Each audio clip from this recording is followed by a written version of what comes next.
আমাদের এই মোটরটা রোটর শ্যাফট, এটা হচ্ছে 220 একটা এক্সস্ট ফ্যানের মোটর। তো এটা মূলত এই পার্টের এই বেয়ারিংটা আমরা নতুন রিপেয়ারিং করে লাগাইছি। হাইস্ট বিকেলে 2 থেকে 3 দিন চলছে। তো 3 দিনের মাথায় আমার এই পার্টের বেয়ারিংটা খুব ভেঙে গেছে, মানে 3-4টা পার্ট হয়ে গেছে। তো আসলে এটা কি কারণে এটা এমনটা হইলো। তো আমরা ফ্যানটার মোটর থেকে রোটরটা বের করলাম এবং দেখলাম যে এটার 3-4টা পার্ট হয়ে গেছে। তো চিন্তা করলাম যে আসলে ইনিশিয়ালি আমরা ধরতে পারিনি যেটাকে কি ধরনের সমস্যা।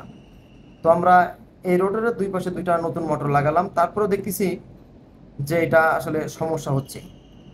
তো এই সমস্যাটা দেখা যাচ্ছে যে এই দুইটা বেয়ারিং লাগানোর পরে আমরা যদি এই রোটরটা একটু একটু ঘুরিয়ে দিই, এই বাম পাশের আমার এই পাশেরটার যেই শ্যাফট, এই যে যে শ্যাফট এবং বিয়ারিং এর মধ্যে মানে গড় গড় করে আওয়াজ হচ্ছে এবং অ্যাবনর্মালিটি স্পিডে ঘুরতেছে। তো তখন বোঝা গেছে হয়তো বা এটা টাল আছে, না হলে এই শ্যাফটের ভিতরে বেয়ারিং এর যে সংস্পর্শ স্থল, এই স্থলে ক্ষয় গেছে। তো এটা আমরা লোকাল ওয়ার্কশপ থেকে মেরামত করব এবং এটাকে নতুন করে যখন আমরা এটাকে টেস্ট করব যে স্মুথলি ঘোরে কিনা, যদি দেখি কি গড় গড় শব্দ কিংবা অ্যাবনর্মালিটি না দেখা যায়, তখন আমরা বুঝতে পারবো যে এখন আমাদের এই রোটর এবং বেয়ারিংটার অ্যাডজাস্টমেন্ট সঠিক আছে।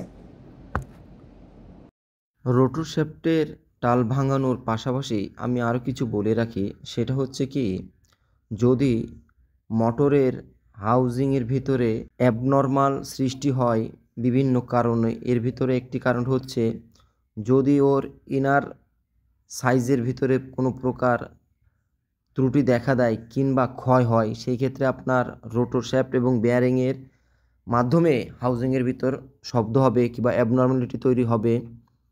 তারপর দীর্ঘদিন চলতে চলতে বেয়ারিং ক্ষয় হয়, সেই ক্ষেত্রে আপনার অ্যাবনর্মালিটি দেখা দিতে পারে।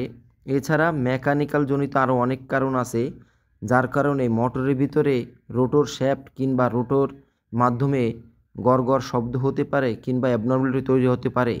এর ফলে দেখা যাচ্ছে ছোট্ট একটা ভুলের কারণে আপনার মোটরটা পুড়ে যেতে পারে।